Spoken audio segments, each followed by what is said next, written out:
ra'iisul wasaare maxamed xuseen rooble ayaa dhawaan magacaabaya guddi baaritaan dhaba ku sameeya ciddii ku lugta lahayd afgembigii fashilmay ee 27kii bishan lagu qaaday hay-adaha dastuuriga ee dalka afayeenka xukuumadda maxamed ibraahim macalimo ayaa sheegay in shirkii golaha wasiirada ee uu shir gudoominayay ra'iisul wasaare rooble la isku raacay magacaabista guddigaas kaasoo ka koobnaanaya 5 xubnood guddiga ayaa baaris dhammaystiran ku samaynaya siday wax u dhaceen xilli uu dhowaan ra'iisul wasaaruhu uu wacad ku maray in sharciga uu la tiigsanaya cid kasta oo ka dambaysa arrintaasi 27kii bishan ayaa ahayd markii ciidamo la duldhigay xafiiska ra'iisul wasaaraha iyo xarunta golaha wasiirada isku daygaas oo markii dambe fashilmay iyadoo sida la fahansan yahay amarkaas uu ka soo baxay maxamed cabdullaahi farmaajo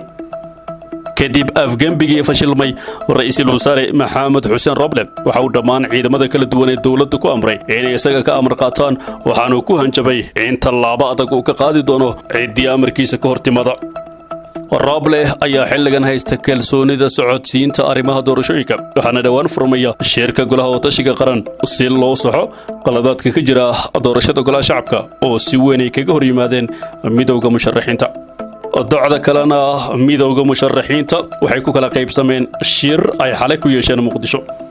golaha midowga musharaxiinta ayaa ku kala qaybsamay shir ay xalay ku yeesheen muqdisho kaasoo lagu taageerayay ra'iisul wasaare rooble loogana soo horjeeday isku dayga afgembigii fashilmay ee lagu doonayay in xafiiska rooble lagula wareego munaasabad xalay ka dhacday hotelka afriik ayaa waxaa ka qayb galay xubno ka tirsan midowga musharaxiinta ay ka mid yihiin madaxweynihii hore xasan sheekh maxamuud siyaasiga cabdiraxmaan cabdishakuur warsame iyo madaxweynihii hore ee galmudug cabdikariin xuseen guuleed waxaa shirkaasi ka maqnaa oon soo xaadirin madaxweynihii hore ahna guddoomiyaha midowga musharaxiinta sheekh shariif sheekh axmed ra'iisul wasaarihii hore ee dalka xasan cali khayre iyo xubno kale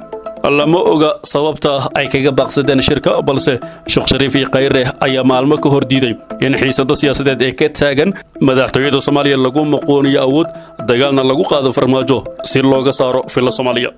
xubnahan ayaa aaminsan in dagaal lagu qaado filla Soomaaliya uu yeelan karo waji kale kaliyana loo baahan yahay in hadda la saxo qaladaadka ka jira doorashooyinka inkastoo fikirkaasi ay ka soo horjeesteen xubno kale oo qabay in farmaajo aan la siin fursad kale xoogna loogu saaro madaxtooyada madaxweynihii hore ee Soomaaliya xasan sheekh maxamuud oo khudbad ka jeediyay madashaasi xalay ka dhacday hotelka afriik ayaa sheegay in farmaajo ay u hartay oo kaliya in isaga uu istoogto maxamed cabdullaahi farmaajo wax u haray markaan ma laha inuu asagu istoogtaa u hartay bis wax kaloo u haray oo aniga hadda aan garanayo oo asagu inuu dagaal isku qaado aan ahayn maba jirta